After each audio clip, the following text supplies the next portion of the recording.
Do you know that moment when you're about to press publish and you suddenly feel really stressed and nervous and you just want to make yourself smaller? I know it's exhausting because you know you're skilled, you know your work matters, but here's the twist. Most business gurus, most hustle gurus are going to tell you to push through the fear to build confidence. But neuroscience shows us that it's actually going to slow your process. So in this video, I will show you a nervous system approach that is going to help you transform the fear into a sense of safety and maybe even excitement. Okay, but let's first talk about the witches and the witch hunt. So let's look at the data. We have what we call the burning times. So the burning times were during the 15th century and the 18th century in Europe. And during this period, between 60k to 100k people were actually tried as witches across Europe. That's a lot of people already. But in these people, 80% were women. So there were men, obviously, but a big part of these people were women. And bonus point if back then these women were healers, midwives, working with plants, or just the neighbor that other people didn't like, or the person that annoyed someone. Actually, it was just about not being appreciated. Was not that logical, which is important. We're going to come back to that. So why am I sharing this story about the witches and the witch hunt? And why it doesn't matter today for you when you want to make yourself visible and make your work visible?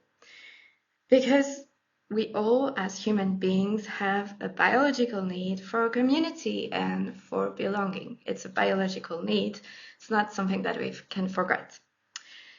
But in the same time, we want to stay alive. And our ancestors, they learned the hard way that if you want to belong to the community, if you want to take care of these needs, and if you want to stay alive, you basically have to appear smaller than you are.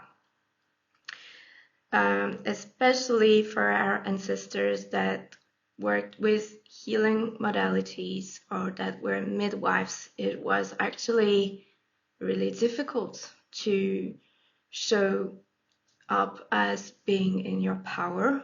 It was deadly, simply picked. And this is what we call ancestral trauma. So I love to say that it's trauma running in our bones. It's not in our heads. It's literally the trauma from our ancestors that is still present, that our grandmother, mother learned as well and shared with us. So, and it's still real. It's still something that we can experiment. And I will share a little bit of my story because I think it's a good example. I started working as a yoga teacher, as a sophrologist, which is the French version of hypnotherapist. And I started teaching yoga classes very quickly, and I had students. And at first, because I was new to teaching, I started like by writing a very long script. This is the first poster, this is the topic, this is the second poster, and everything. Everything was super scripted. And after a couple of months doing that, being really like in my masculine energy, if you want, I was just like thinking, okay, this is what I should do. I started using more my feminine energy. And what I mean by that is I started just acknowledging the emotions of the participants in the class. I would feel the emotions of the women that were around me, and I would adapt the class. Or other example, I would just start to use my intuition, and at some point 50% of the course was based on the script, and 50% was just like free flow. I had no idea what I was talking about. It was pure intuition. I would just, at the end of the class, have no idea what I was talking about. People were happy. I was happy. I was actually using my feminine intuition and my feminine energy, just like, okay, this is what I should talk, this is what I feel I should talk about, and I would just free flow and use this intuitive download during the class. The thing is, after a while, I started noticing that I was drained, that my nervous system was drained. I was teaching 7 hours per week, so quite a lot. And when the COVID happened, I actually felt extremely relieved because I could pause my teaching career. And that's what you don't want. You don't want to be so overwhelmed that actually stopping your activity feels safer. That's what you don't want. So how do we avoid that? By acknowledging the witches, by acknowledging the ancestral trauma, by acknowledging your fear and your nervous system.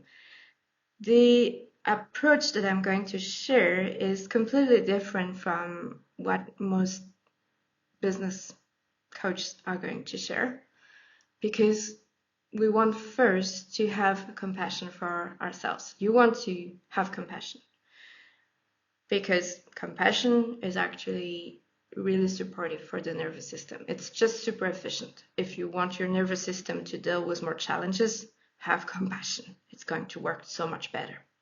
Second thing, you want to learn how to titrate. Titration means, I will give an example, I think.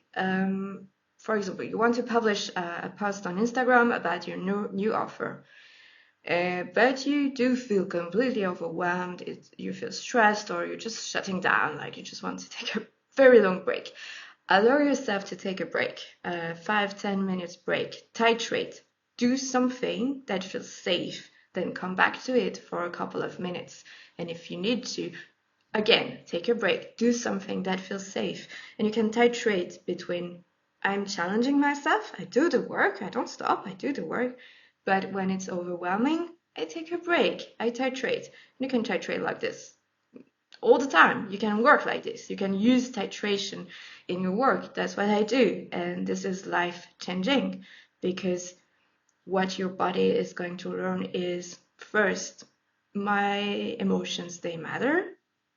I am allowed to have emotions, to feel the fear, to feel the excitement, to feel the terror, or to feel whatever you're going to feel.